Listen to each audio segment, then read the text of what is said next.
नमस्कार। आमे जानिछे मृत्यु आसिले समस्ते भयरे थरहर हुअन्ति। निजर अर्जित धन संपत्ति हराइबा भयरे समस्ते दुखरे भांगी पड़ती। हेले भागवतरे वर्णित राजा परीक्षितंकर कथा एहार एक अद्भुत उत्तर दिए। दिने समीक ऋषिंक पुत्र श्रुसिंगांकर अभिशापरे परीक्षित राजा अभिशापित होइथिले। 7 दिन मध्यरे तक्षक नागर दंशनरे तांकर मृत्यु हेबो बोली आकाशवाणी होइगला। राजा चाहिथिले से शेष समयरे राज्य धन भोग एथि मध्यरे निजर जीवन कटाई पारिथान्ते। से किंतु आराम कले नाही। से जाइथिले सीधा गंगा कूलरे निजर जीवनर रहस्य जानिबाकू ऋषि मानकू पचारिबा पई। सेतेबेले प्रभु सुखदेव मुनि सेठाकू आसिले। परीक्षित राजा तांकू पचारिले, प्रभु मृत्यु सामनारे थिबा मनुष्यर कर्तव्य कौन? जानिजीव जे किछि दिन भितरे तार मृत्यु हेब,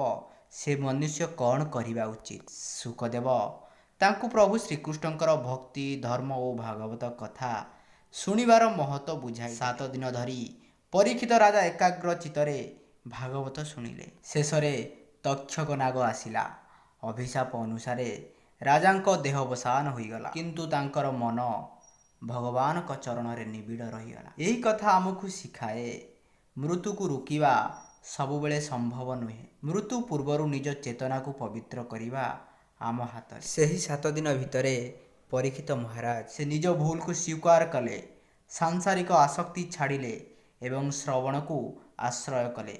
सुखदेवंक मुखरु भगवान का लीला सृष्टिर तत्व भक्तिर महिमा शुणी से भयरु धीरे धीरे मुक्त होइबाकू लागिले।